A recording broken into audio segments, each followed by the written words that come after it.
Hi hello welcome to బండెడ family రుచులకి స్వాగతం సుస్వాగతం. ఇదిగోండి, ఇది ఏం కాదండి, నాగలింగం పుష్పం చెట్టు అండి. ఇది మీలో ఎంతమంది చూసారండి ఈ చెట్టుని? రియల్గా చూసిన వాళ్ళు కామెంట్ చేయండి. మరి ఈ పుష్పం మీకు ఎలా అనిపించిందో, ఈ ట్రీ మీకు ఎలా అనిపించిందో కామెంట్ చేసేయండి. మరి ఈ ఫ్లవర్ అయితే ఎక్కడో కానీ దొరకదంటారు. మాకు ఇక్కడ కోణాల దగ్గరలో దొరికిందండి ఈ చెట్టు అనేది.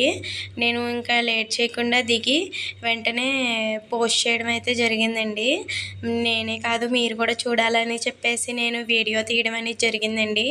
చూడండి అండి, ఈ పూలు అయితే కింద ఏర్లకే కాస్తే కానీ పైన పొయ్యివండి. ఇవి చూసారా, అందుకనే నేను కిందనైతేనే చూపిస్తున్నాను. ఇదిగోండి, పైన అంతా ఇలా ఉంటుంది.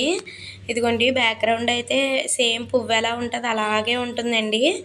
పైన అయితే ఇంకోండి నాగలింగం అవతారం, లోపలేమో శివుడులా ఉన్నారు లోపల.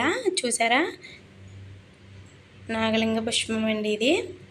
ఇదిగోండి, చూసారా, చక్కగా శివలింగంలానే ఉంది కదండి. చూడండి, ఇక్కడ ఆంజనేయ స్వామి తర్వాత పుట్టున్నది. ఇంకెలాగ కోసాను కదా అని చెప్పి అక్కడ పుట్టున్నది కదా, దానిపై అయితే పెట్టేశానండి. సరే అండి, మీకు నచ్చినట్లయితే లైక్ చేయండి.